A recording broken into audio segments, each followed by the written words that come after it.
Smartphone, internet, এই টেকনোলজিগুলো আপনার chromosome ধ্বংস করে দিচ্ছে।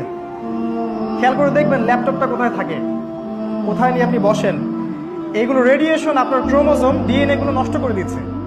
এই জন্য যত দিন যাবে তত বেশি মেয়ে সন্তান জন্ম নেবে, পুত্র সন্তান জন্ম দেওয়ার ক্ষমতাটা ছেলেদের নষ্ট হয়ে যাবে। এভাবে মেয়েদের সংখ্যা বাড়তে থাকবে, পুরুষের সংখ্যা কমতে থাকবে।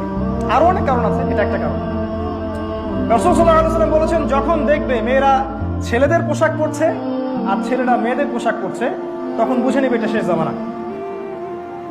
আজকে যদি আপনি মেয়েদের দিকে তাকান, বাহ্যিক গেট আপ দেখবেন, তারা কোট পরছে, তারা টাই পরে ব্যাংকে বসে আছে, তারা প্যান্ট পরছে।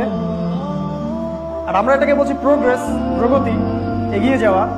অপ্রতিরোধ্য গতিতে নারীরা এগিয়ে যাচ্ছে, তাই না? আজকে আমরা এগুলো বলছি। রাসূলুল্লাহ সাল্লাল্লাহু আলাইহি ওয়াসাল্লাম বলেছেন,